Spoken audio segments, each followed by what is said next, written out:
Hello and welcome to The Budget Mouse, a podcast that will help you plan an incredible Walt Disney World vacation, even if you're on a shoestring budget. I'm Leah Althizer, the creator of The Budget Mouse and The Frugal South. I visit Disney World many times each year and have tons of tricks for doing Disney on the cheap. I want you to have the incredible vacation you deserve, so I'm sharing all of my tricks with you on my sites and here in the podcast. This show, we're talking girls' trip to Walt Disney World, so let's dive in.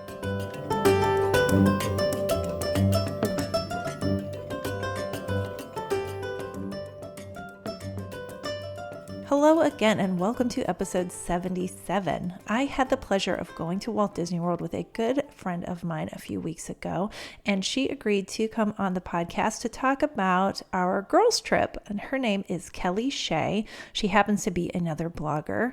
She blogs at trialandeater.com. It's a vegetarian food blog with lots of great product reviews as well. And she and I just had an absolute blast on our trip, as you will hear shortly. And Walt Disney World is such a unique place to go for a girls' getaway, and we kind of dissected why it is great and kind of some things to be prepared for if you tackle a girls' trip at Walt Disney World. And I just encourage you to consider that type of trip if you've always gone with your family or maybe with a partner, to think about it as a destination for a girls' trip, because I guarantee you will have fun. All right, with no further ado, here is my chat with Kelly. Hey, Kelly, thank you for being on the Budget Mouse podcast. Thanks for having me, Leah. We had so much fun at Disney World a few weeks ago, and I wanted to have you on to talk about kind of your impressions, because you hadn't been there in years, right? Mm-hmm. Yeah, I think I went to Epcot in middle school maybe, but I don't really have memories of it. And the last time I went to Magic Kingdom was 10 years ago at all. So that was the last time anything Disney World. So Epcot didn't really even count because that was so long ago. Yeah. Yeah. And so I wanted to talk about just kind of like the girls' trip experience, because that's not something I've addressed on the podcast before. And I have taken many girls' trips to Disney World and have a blast. And I think, because I just know to do this, that everyone knows that Disney World is a great place to go for girls' trips. But I'm sure a lot of people hadn't even ever considered that as a fun place to go for a girls' trip. So I would just love to talk about kind of what we did and why it was, I thought, particularly fun for a girls' trip. And then also just get your impressions as someone who hadn't been there in a while, like as to just what it was like for you. Mm-hmm. Yeah, especially compared to you who goes so often. I see it with really different eyes. Yeah. I mean, it's good to see it from expert eyes anyway. And I had a good leader for sure. But yeah, the boss. So I just want to talk first about what we did, because I did nightly trip reports on this. And so people can go back and listen to those if they want. But just to kind of summarize, well, normally on a girls' trip, I don't imagine you'd be switching hotels in the middle of the stay, regardless of how long you went for a girls' trip. But because I was dragging Kelly with me, I was like, well, I have to stay at 2 different hotels for 2 nights. I'm sorry.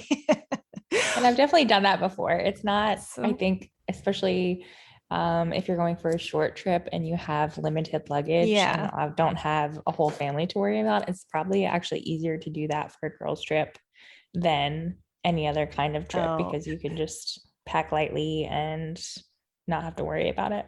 Absolutely. But I would say that either of the hotels at which we stayed would be awesome choices for a girls' trip, because they are rather adult feeling hotels. Mm-hmm. I have stayed at almost all of the resorts at Disney World, and some are better suited for a girls' trip than others.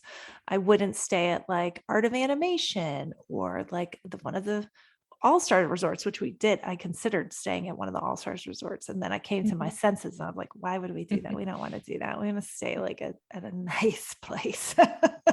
And I'm all for the All-Star resorts for certain trips, but for a girls' trip for 2 grown women, I'm gonna say no.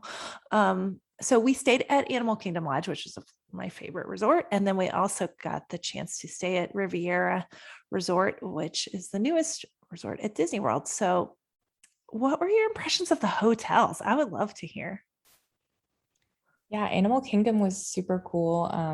I had never even been to Animal Kingdom at all. So Animal Kingdom Lodge was a cool concept that you could see the giraffes and stuff from your um, patio in your room and be pretty close to them and even walk around the grounds and see all that. And just in general, they had a lot of really cool decoration. You Yeah. took me down and we kind of toured the restaurant that was down there in the lobby and walked all around. And there's just a lot to see, which I'm not used to in hotels. Yeah, it's not a normal hotel experience. It's not like the Hilton or something. It's Right. Where more it's like a like actually a museum. destination kind of. Yeah. Yeah, a museum. Yeah, there were a lot of museum things actually in cases and on the wall and different things with the story behind it, which I thought was really cool. Yeah. And I just have to point out, like, when you're there with your kids, you're not taking that all in because you're managing your children and trying to get to and from the room without a meltdown and get to the parks on time and like not forget anything and yada yada. But when you're there on a girls trip, you can actually take time to like look at the artifacts and tour the restaurant. So we weren't going to eat at Sanaa, but I still wanted Kelly to see the restaurant because it's so gorgeous. So we went down there and it was before proper dinner time, right? Yeah, It was kind of early. I think it was like 5 o'clock. There Yeah. really wasn't anybody there Yeah. yet. Yeah. No one was really there. And the cast members were so happy to like give us a full tour of the restaurant and talk about some of the design and take time with us to tour us around. I mean, that's the thing about Disney World and the cast members that really just have to ask and they'll do anything that they can to help you have a great time. And I mean, you probably felt a bit like a VIP, like, oh, we're getting this guided tour of this restaurant, but really anybody can do that. Yeah, I thought it was just because I was with you. No, you just have to ask. I mean, but that is like insider knowledge in that like cast members are really happy to do anything and they're happy to show off where they work and really are proud of it. And so give them a chance to tell you about it and tour you around. And yeah, they're happy to do it. I mean, rarely do people say no at Disney World. Yeah. Their whole thing is to like always say yes and like make the people happy who are vacationing there. So that was really fun. And Animal Kingdom Lodge is cool for a girls trip too because the lounges there are just gorgeous. So we went. It was a hard choice. We had to pick between the Sanaa Lounge, which I love, and they have great small plates and food, or to walk over to Jumbo House and go to the lounge there, which is Victoria Falls. And we had a reservation at Boma at I think 6. And so decided to have a drink at Victoria Falls Lounge before. Which I thought worked out really well. It was perfect. Yeah, that is so much fun. And so like for me, I don't know if this is for everyone, but a girls trip equates to like drinking a little bit.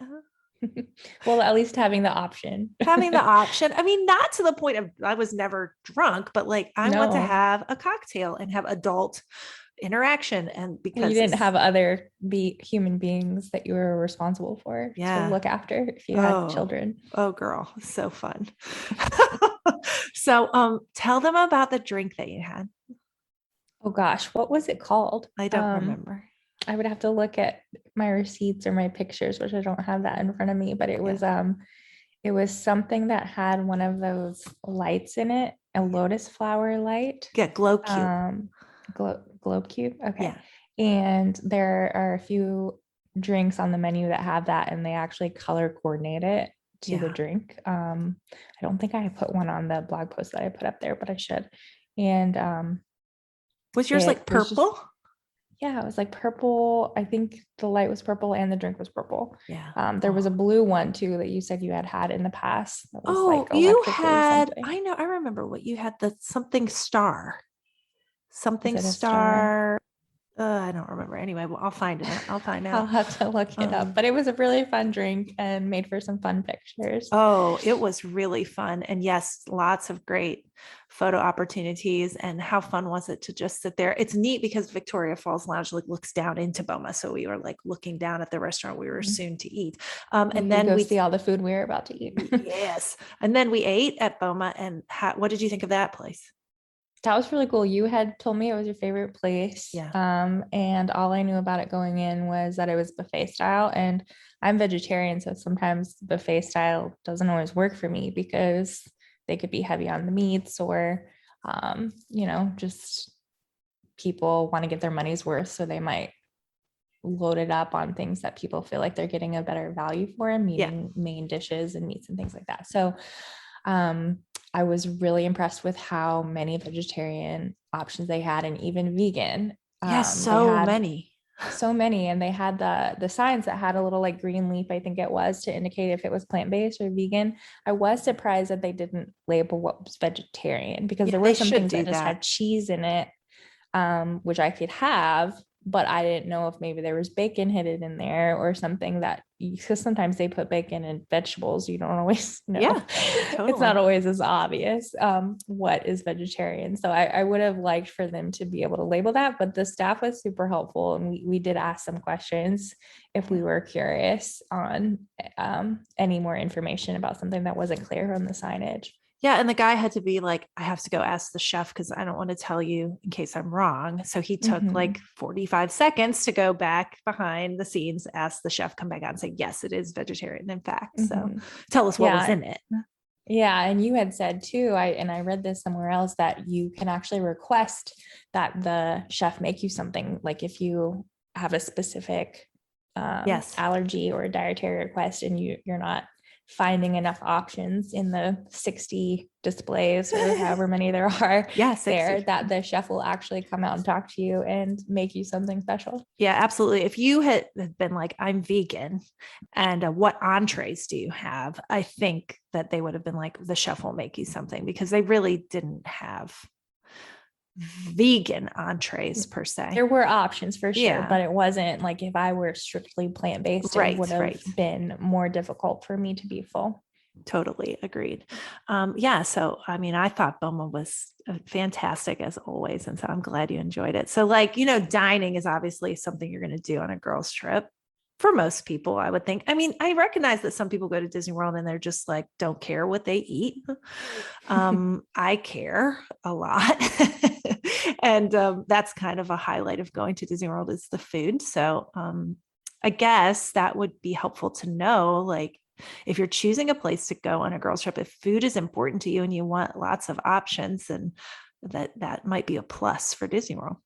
Well, and I think Boma is great for people that have different dietary needs. Like you're not vegetarian, but you were happy to eat mostly vegetarian for the food and wine, which we'll talk about because we were sharing stuff. But like people with different requests, you can just go up and get whatever you want, however much you want, and get to try all the food. And there was so much of it, which sometimes it's hard to find a restaurant that can please a lot of people. No, totally. I thought it was really good for that. And not related to girls' trip, but I have taken very picky eaters to Boma before, and I've been like a little bit nervous, and they end up loving it. Because there's just something for everyone. So I guess, there's some really great buffets at Disney World and like family style meals and what have you. And I would say to, consider those if you're traveling with like a mixed group of people. Yeah, I would say we did it right by having a drink before dinner, and then we didn't have a drink during dinner because we were saving all our room for food. Yeah. And then we saved room for our dessert plate. But I honestly think that I didn't even need the dessert plate. No. Like, I think that put us over the edge where the dessert wasn't necessarily anything to write home about. But the rest of the food, just like save all your room for all the main food. I agree. I was just like, I took a few bites of dessert and I was like, I'm good. We filled up our plates, but then I felt bad by wasting. We threw away most of it, but hey, it's okay. Oh, they still made money off of us. Don't worry. So then the next day we got up early and went to Food and Wine Festival at Epcot, and also, God, we rode so many attractions at Epcot too. Yeah, you knew how to time it. I'll say that. Yeah, I mean, that does really help. But like, when I've gone with other female friends of mine, like we're all about riding attractions. Like I want to go on everything that I can go on. Like they're not just for kids, right? Well, and we did, because we didn't eat for the first few. I mean, we had you got some breakfast at the hotel that we munched on before.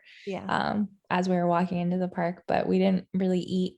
Food and Wine didn't open until 11. So we had a few hours basically. Oh, and we were starving by the time it was ready, which was good. We did. I think we got in a little bit early. Like the first place we went to said that they did open at like 10:30. We stopped in maybe 1:45. Yeah. I was ready. I was ready to eat some food at that point. Yeah. So we worked up an appetite, but I will say I was surprised how many rides there were at Epcot. Like I always just thought, and especially because we were going for Food and Wine, I didn't expect the number of attractions, I guess. Yeah. I mean, that probably would surprise most people who maybe when you went to Epcot as a kid, you remembered it was like mostly boring and like not a lot of rides, but most of the rides we went on were new rides. Actually, maybe all of them were new to Epcot since the last time you were there. Oh, yeah, that would make sense. Well, and I think that would probably make Epcot a really good girls trip destination out of all the parks, because it is there are attractions, but there's a lot of food and the kids might be bored to your point, because it's not the same kind of attractions as Magic Kingdom. But there's still stuff to do. 100% agree that of all 4 parks, Epcot is my number 1 pick for a girls trip. Mm-hmm. There is so much that's fun to do there with friends that like you said, kids they like it. I mean, my daughter loves Epcot, but I have more fun there with an adult rather than trying to appease my child. Right. The last time I went to Magic Kingdom was technically a girls trip. I went with a girlfriend of mine and we didn't have a plan and don't know anything about Disney. So we kind of had a miserable day. That would be most people who go there, Kelly. I mean, that's how most people end up at Disney. I don't know what. Let's go do. I mean, it was the middle of July. We had no plan. We didn't know what to eat. I do remember stopping at like one of the quick service places, but it was probably like just, food to sustain us, not anything that we had planned or looked forward to. And we ended up leaving early because we were just so hot. And I remember looking around at all the screaming kids and being like, I do not want to come back here with little children until they were like old enough to, enjoy it. So you're right. You're right. So wow, what a contrast between our experience and that. Yeah, I mean, there were definitely kids at Epcot. Oh yeah. But obviously we didn't have any with us to worry about, but it was a good time. It was. I had so much fun. So basically we rode a bunch of stuff and then we ate at a lot of booths, and then at about 2:00 maybe I was done. I was like, I can't do this anymore. I mean, I was so full of food. And I didn't want to walk anymore. And I think we had already walked like 15,000 steps at that point. It was insane. So we had sent our bags over to Riviera from Animal Kingdom Lodge that morning and did a bag transfer. So our check-in time was 4 at Riviera, but I got a text earlier in the day. It was like noon or something. I think that our room was ready. So I knew that our room was ready at Riviera, and we had brought everything with us that we would need in case we wanted to go to the pool, right? Yeah, we just stuck our bathing suits in our bags in case our luggage wasn't there yet, in case we needed a break. Because I have had luggage take too long to get to the other resort in the afternoon. But when we got there, let's just say 3, our bags were there, right? Mm-hmm. Yeah, we were able to pick up our bags and we just went right up to our room, collapsed into a heap, and then went down to the pool, which is the best thing to do when you need to recharge, because I felt like a different human after all of that. Yeah, I think especially with a short trip, because we were only there for 1 full day. Yeah. Sometimes you feel like you have to pack the day with doing stuff every minute. Yeah. And I think we timed it really well, where we were like, we can take a couple hours off before dinner. We were full, we were tired. Yeah. So it's not like we could eat anymore. God, no, I couldn't do anything. No, I was, and this is the feeling I have a lot, is when I'm leaving the park in the early afternoon, I think there is no way I want to come back later. I feel so shot right now. I'm like, oh, I'm miserable, right? My feet hurt. I'm like tired, whatever. But then I go back to the hotel. I get my feet up. I lay by the pool. I swim in the water, which really refreshes me and cools you down. I lay by the pool for an hour. I get my feet up. I hydrate. And then I feel like a new person. And I'm like, oh, I can totally go back. We really did. I mean, Yeah. we just rinsed off, changed clothes, walked back ready for dinner. It was like 6 or 6:30 when we went back, and then we stayed till close. So it was a good time to break it in the middle of the day. Highly recommended. Oh my God. Like, I just feel so bad for people who try to stay all day. Because that feeling of feeling just so tired and ill in the middle of the day like that, like, how would you have fun? I don't know. Well, and I also understand why people do it with kids. Yeah. And so maybe that's another example of why that's a good way to do it for a girls' trip, because for kids, they don't understand that you're going back later, or they don't want to nap, or they are still so overstimulated by all the things that there are to do. And you have all their stuff. If you have strollers or whatever, you have to lug back and like figure everything out. So I can understand why you wouldn't want to leave and come back. You just want to make just like, we're going to stick it out. We're sticking it out. So staying at Riviera and having access to Epcot on the Skyliner was incredible. Because we didn't have to do busing anywhere. And so like, there's also resorts that are walkable to Epcot. So there's the Boardwalk, the Beach Club, the Yacht Club, and the Swan and Dolphins. That's 5 resorts that are walkable to the back entrance of Epcot where the Skyliner drops off. So like, if you were on a girls trip and you were going to just go to Epcot or one other park or something, like staying at one of those resorts where you don't have to deal with transportation challenges is awesome. Because Animal Kingdom just has a shuttle. It's not on the Skyliner, right? Correct. Yeah. Animal Kingdom just uses buses to get everywhere, which is a downside to it compared to other deluxes where they have some sort of access to the parks that's better. But the Skyliner was great too. Changed because we got to experience both of those hotels. We just did Animal Kingdom the night before. Yeah. And then that was planned that way. Heck yeah. Well, of course. Not an accident. But yeah, so just thinking about ease of transportation and stuff, and like, oh, it's so nice to not have to battle the bus lines and hike also to the front of the park. So we went back in the evening and we basically ate more food as much as we could. Oh, we have to talk about that. We drank quite a bit of alcohol, but like, the portions are so small. And when there's 2 of you sharing like a flight, I mean, it was like a 2-ounce thing that we were sharing. So, I mean, I was never even tipsy. I wasn't either, but we got to sample a ton of different drinks, which was so fun because that's why I like it. I don't want to get drunk. I want to, though, taste all of these different delicious drinks, Yeah, the frosé was probably the best choice that we made alcohol wise. Yeah. Oh no, I take it back. The Guinness Bailey shake was the best. I just told someone about that the other night. I was like, oh my God, this thing. Yeah. So we did have, I mean, generally I steer clear of those mixed drinks at Food and Wine because they're so expensive, but like, it was the end of the night and I just stopped caring about how much stuff cost. And so, it was kind of like dessert. It was dessert. Yeah. But we did, from the Ireland booth, had that Bailey's Guinness shake that was so good. Wow. Now I'm starting to think about all the food and the alcohol. It was so fun. So good.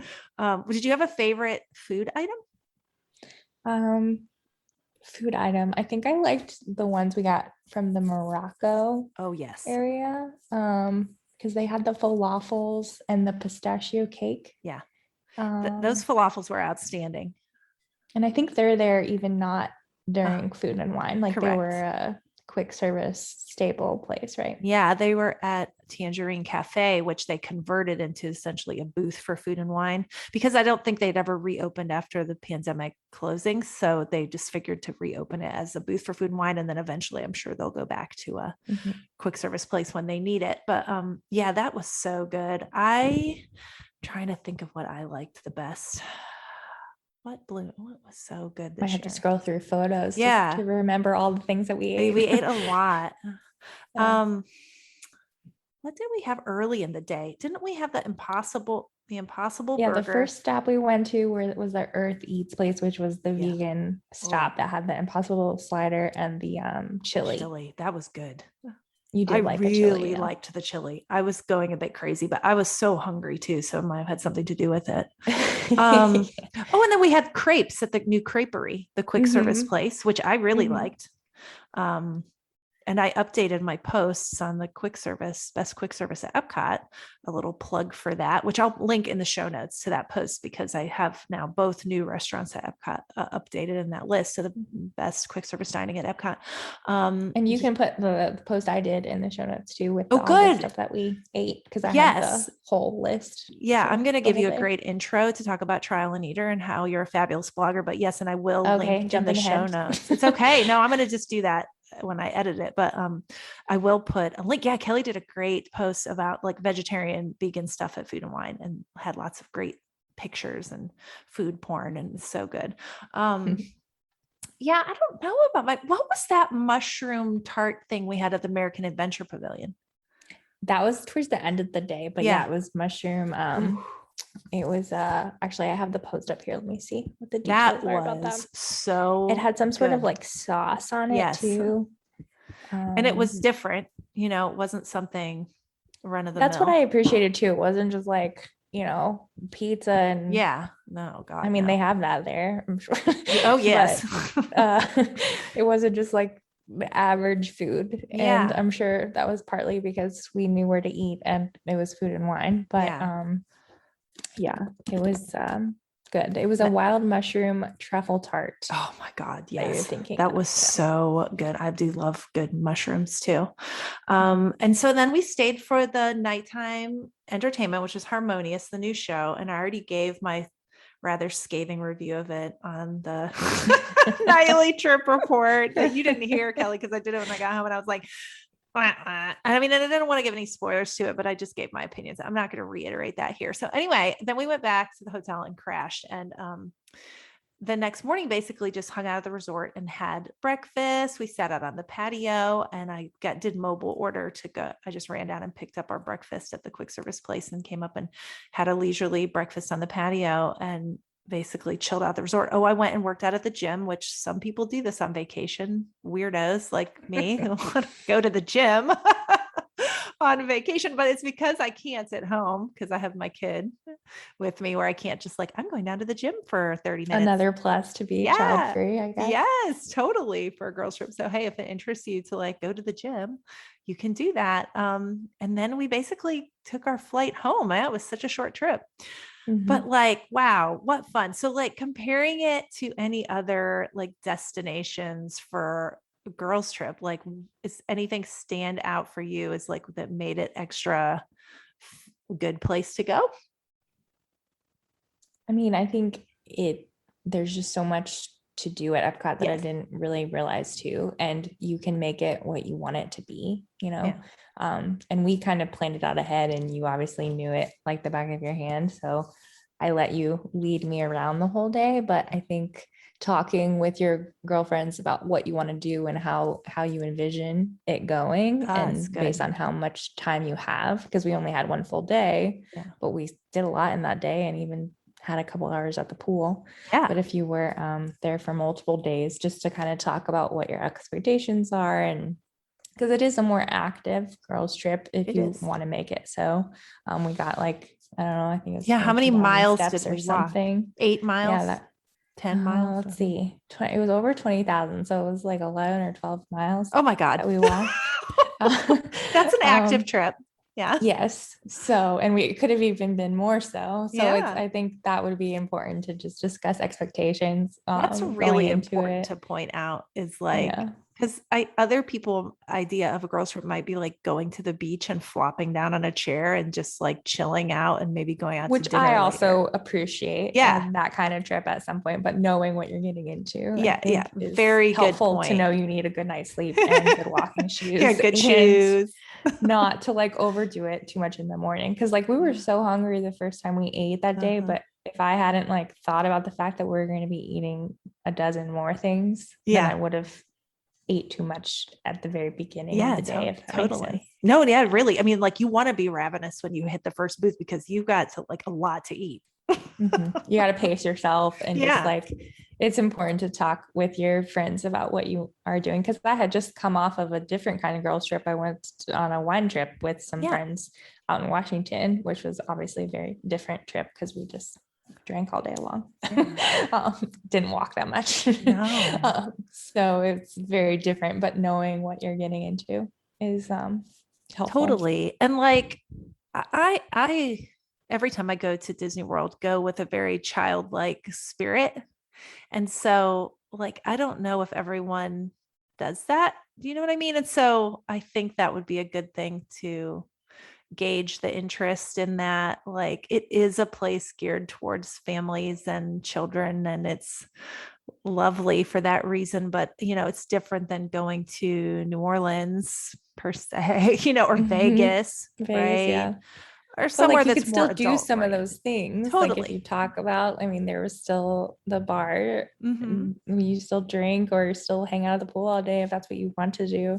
But to go in with that mindset of like, we're going to experience Epcot, we're going to experience food and wine, we're going to do a lot of walking, we're going to see a lot of things. It's just, setting yourself up to make the most of the day, I guess. Totally. Well, thank you so much for going with me in the first place. Thank you so much for inviting me. I felt honored to have you show me around. Oh my God, it's my favorite thing is to take someone to Disney World and get to show them around. And then thank you for being on the podcast too. And I'm going to give everyone lots of links and send love to Trial and Eater.